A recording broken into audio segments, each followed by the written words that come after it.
Hello তো একটু গাড়িটা দিতে আমি চালাইতাম। গাড়ি চালাবে তো সাবধানে চালাস। ধন্যবাদ খেলা তো বয় অঙ্কুর দে বয়।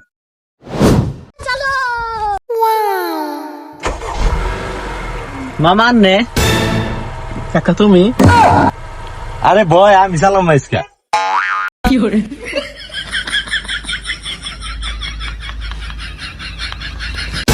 নাম ওকে তোমরা কোন যাও? মামা নে যাই না আমরা সিএনজি দেইতাছি। এই না কি কও এই খালা তো তুই বয় ওরা গেতাছে গা হুদাই। তো তো আমি ওর সাথে আই ওরা তো রাস্তা ছিল না, আমি সিএনজি রিজার্ভ করে পরে আসতাছি। যা তুই কইলেই তো হয় যে আমার আমি চালাইলে তোরা যাবি না, ওইটা কইলেই তো হয়। যা তোরাই চালা আমি পাশে বই থাকি। আইসে গাড়ি চালাবার নিয়ে।